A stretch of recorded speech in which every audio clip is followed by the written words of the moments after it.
Hello and welcome back to the Book Marketing Tips and Author Success Podcast. This is Penny Sansevieri. And Amy Cornell. And we are so excited to be back in your ear. And thank you. I want to start off by thanking all the new ratings and reviews that we've gotten on this podcast. We are always so appreciative when people listen to the show and we get emails from folks. So thank you, listeners. You are the reason that we've been doing this for 4 years, I can't believe we're going into our 5th year. That's amazing. Yeah, that's wild. Right? It's so crazy. We also have a new program. We're going to drop a bonus episode on the program, so I'm not going to spend a lot of time on it. But it is a mentorship program, which we have had lots of requests for. So we are delivering on those requests, and we're actually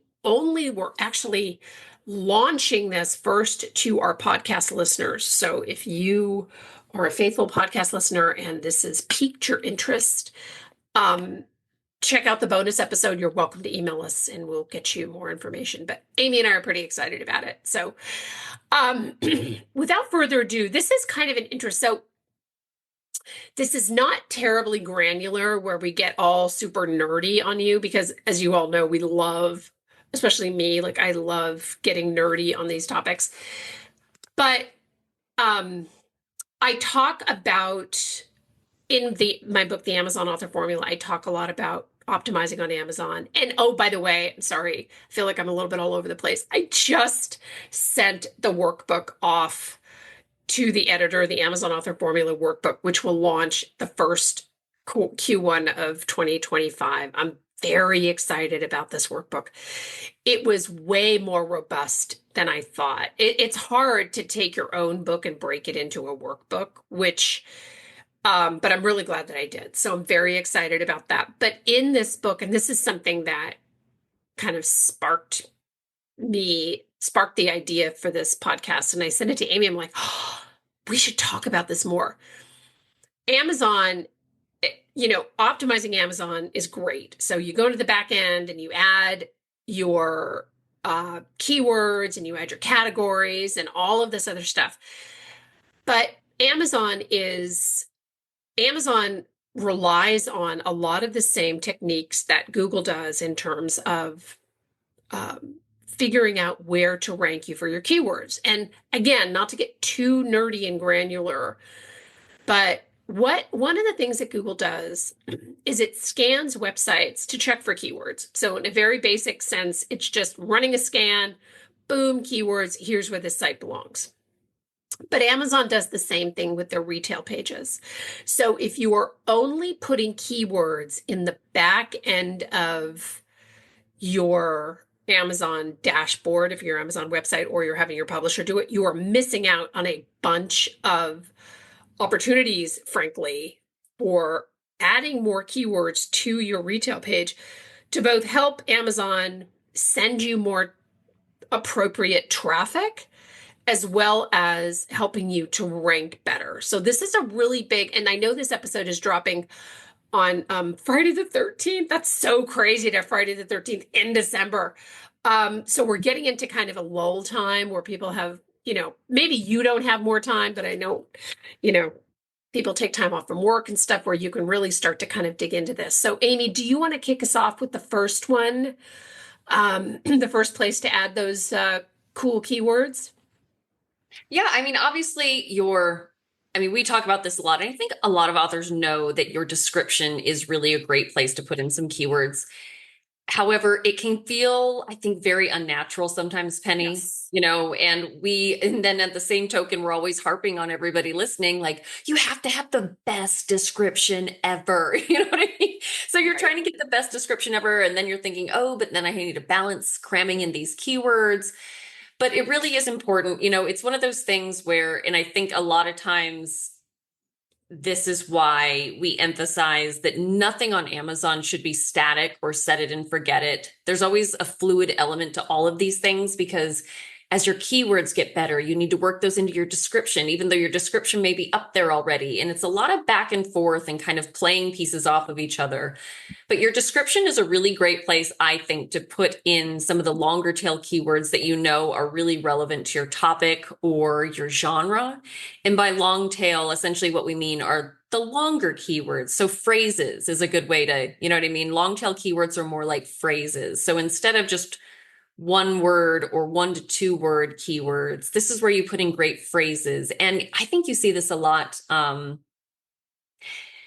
great way to do it, honestly, is through reviews, Penny. I know a lot of reviewers, influencers that review, even genre influencers that review know how important this is. So you'll get great kind of genre and topic appropriate keywords through reviews from other people, because usually those people understand, you know what I mean, how critical that is. Mm-hmm. So I love seeing really great review snippets put into descriptions, because that's a great way, because a lot of those reviewers talk about what matters to people that are buying books. You know what I mean? Their reviews call out those standout elements that readers are looking for.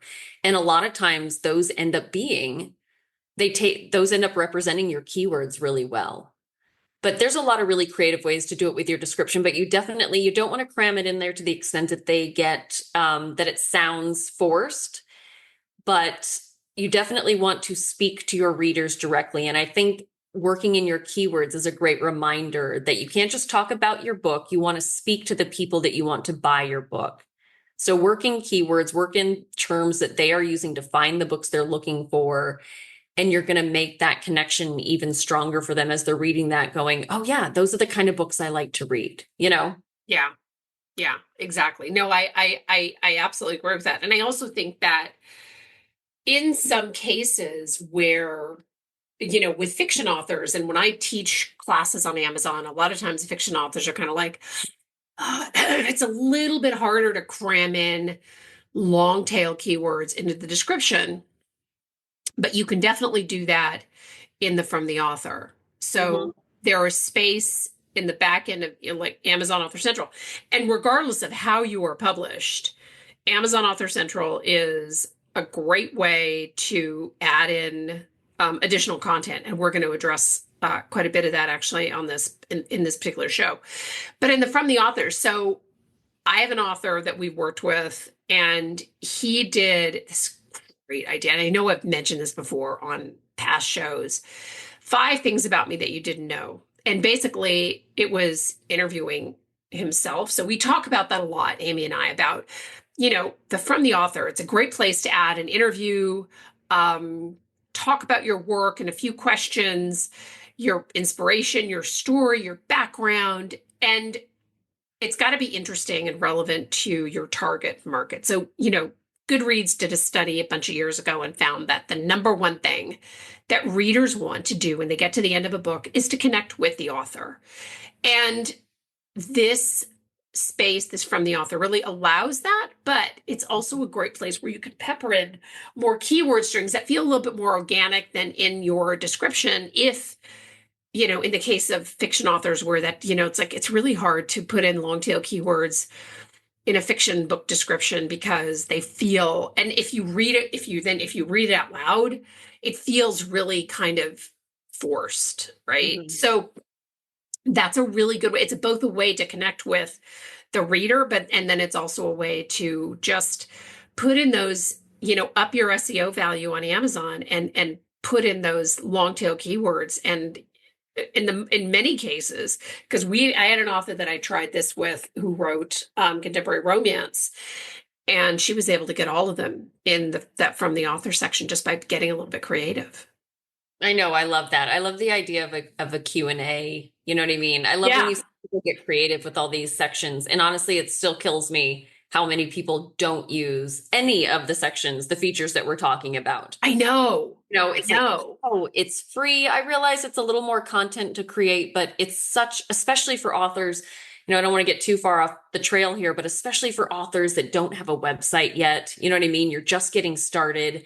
This is all free. And it's a great place to put extra content about you and your work and your book and your background and all that stuff. So take advantage of it.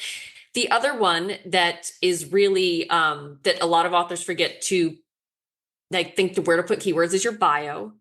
You know, the bio, obviously, you want to stay on point. You want to stay on track. You can only get so creative with your bio. I mean, because you don't want it to be too long or too wordy, because then people won't read it all.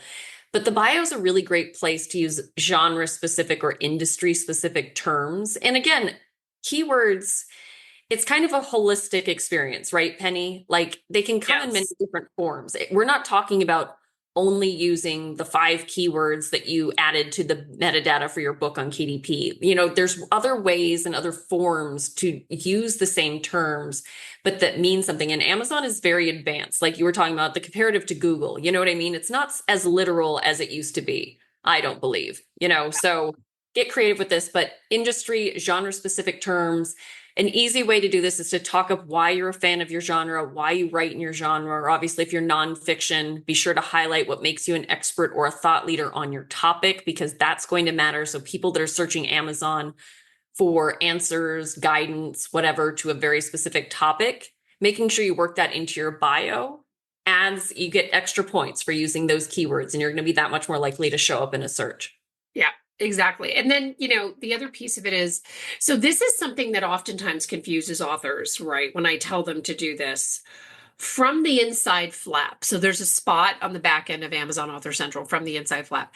It doesn't necessarily mean that you literally have to have a flap on your book. Because I've talked to authors and they're like, but I don't have an inside flap. Like, I don't care. That's just a term that Amazon uses to expand on your book description. So yes, it can be an extension of your book description, certainly.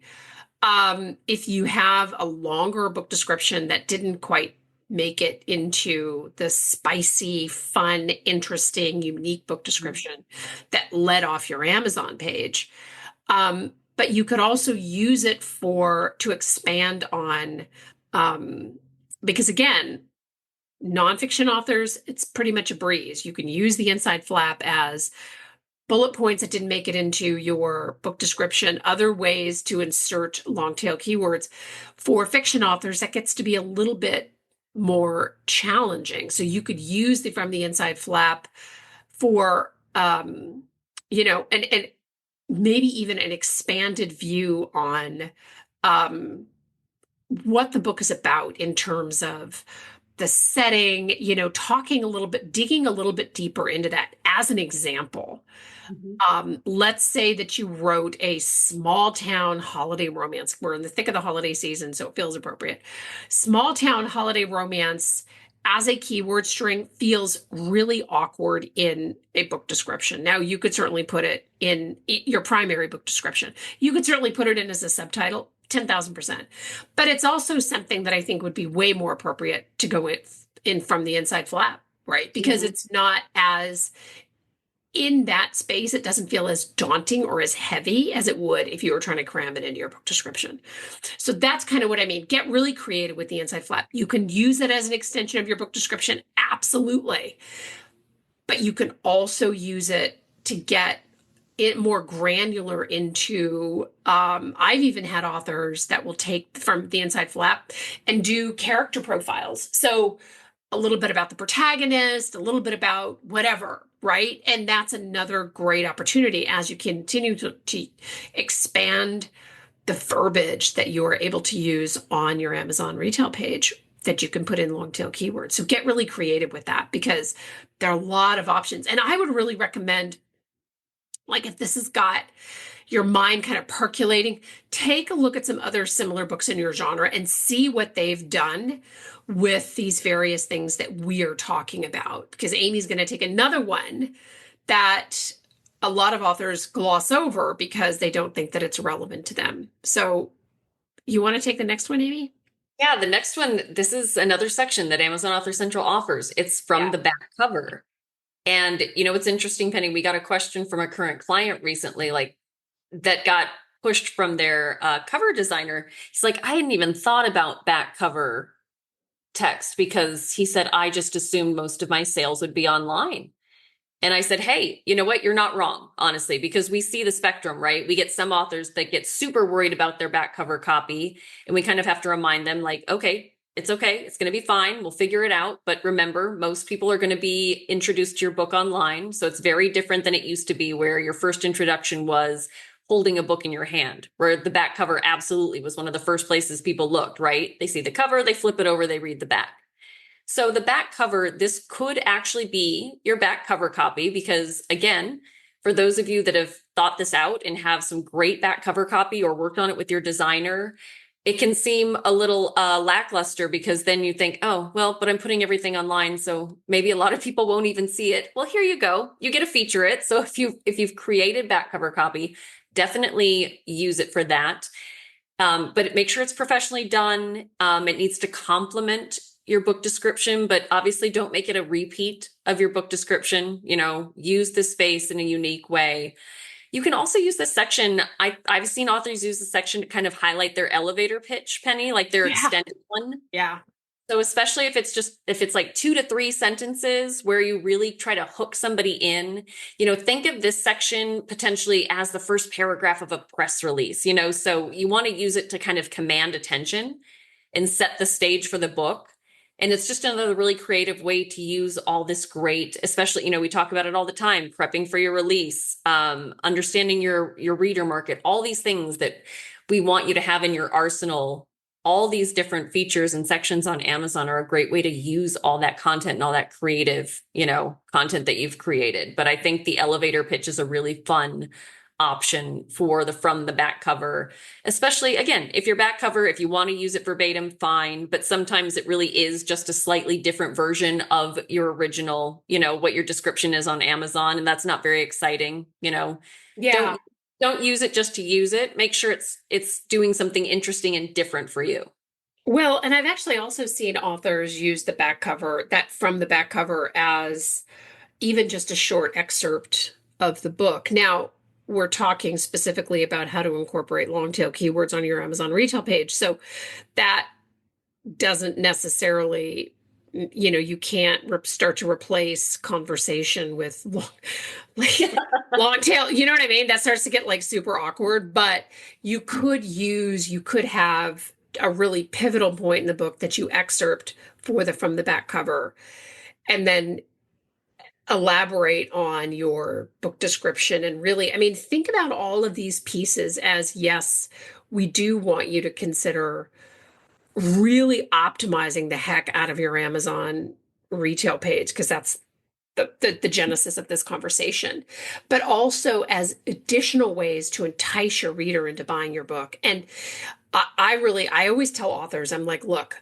things like A+ content, all the stuff on the back end of Author Central, these are all free tools that Amazon gives you. Use every single free tool that Amazon gives you that is at your disposal for everything that you do. And the same thing is true. We don't have on this list, editorial reviews, but editorial reviews, people like to slice and dice what editorial reviews are, but at the end of it is they are reviews that maybe did not make it onto your Amazon your Amazon retail page. Add those, right? And utilize this space as much as you can. I would say the somewhat final one is about the author, right? So different than the bio. So the bio is shorter, more compelling, more relevant, pertaining to your genre, etc.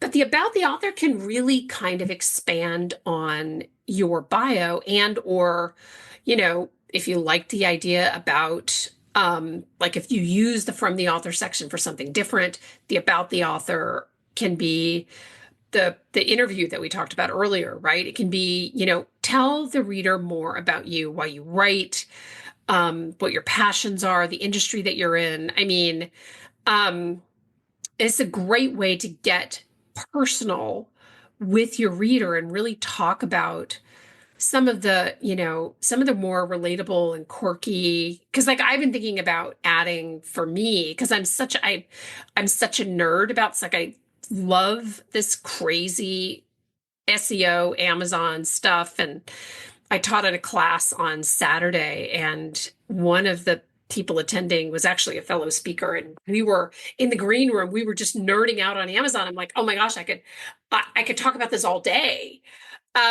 So I think what makes you unique is something that's really going to appeal to the reader. And you want to make sure that that finds a place on your Amazon retail page. And at the same time, find a way to incorporate those keywords, because this is where, like when we make keyword recommendations to authors and we say, all right, so this is what goes into the back end of your Amazon, where you uploaded your book or sent it to your publisher.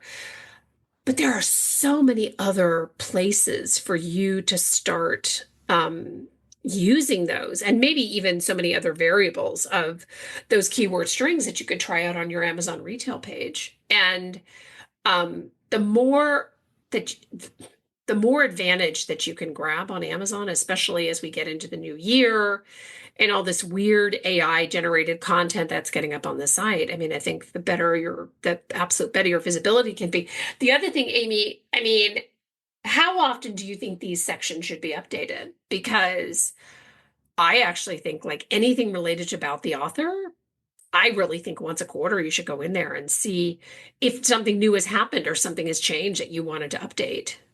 Yes, absolutely. I mean, we recommend that you do a review of your keywords and your categories and things like that quarterly. Even if you don't have to change everything, it's still keep your eye on everything. Some things are going to shift faster than others certain times of year. But yeah, I think use that opportunity to go through all of these elements and make sure that they're up to date and current and interesting. And I love when I see the about the author, because there are a lot of times, Penny, when I'm looking at, the book pages and the retail pages and stuff, where people go a little off the reservation with their official bio. And also they forget that that official bio is also what's on their Amazon Author Central page. And when it gets to 3-4 paragraphs long, nobody's reading it, and then you've missed somebody actually reading your bio. So using these different sections and working in your keywords is such a great way to say everything you want to say, but then make it seem so much more thoughtful and intentional. Right. Exactly. And that's a very good point to recheck those keywords as you're going through and revising these various little content modules, that you're updating those and you're changing those. And, as you've won awards, as new things have happened, as maybe more books in if this is a series that you're writing, or you're just writing more books in general, all of that stuff can be added and refreshed on the Amazon page. It is not a set it and forget it strategy at all. And I think that the more time that you can invest in making sure that your Amazon page is doing what you need it to do. And the other piece, and I will say this, I've said this earlier in the podcast, read everything out loud. I cannot tell you how life-changing is maybe an extreme phrase, but when I first wrote my book description, Amy, I think I mentioned this to you. When I wrote my first book description or the first draft of the book description for the Amazon Author Formula, like I read it out loud. And I was like, how am I even allowed to go outside? Like, it was awful. And one of the things that reading all of these little content modules out loud does is it shows where the holes are. It shows where, sentences could be stronger, the redundancies, things like that. So I highly recommend that. Amy, did we miss anything? No, I don't think so. And if we did, that means we get to do another show on it. Right? I know. We're trying really hard, just so you know, when we plan out our shows, we're really trying so hard not to do too much overlap. And, the problem with the topic of book marketing is that it's not like we can start talking about, Lego things, or you know what I mean? Like, we can't, like, it has to stay relevant to the topic, and there is going to be some overlap. Like, we can't all of a sudden talk about each other's vacations. I mean, maybe y'all would find that really interesting, but I'm sure that's not really relevant to the podcast. So we try to go for as little overlap as possible, but thank you for being so understanding that there is some repetition in what we talk about, because it all comes back to the same thing, and that is that we want you to succeed. And that's why we spend the time recording this podcast and thinking up shows and creating shows. And you should see our text string sometimes when we get show ideas. It's pretty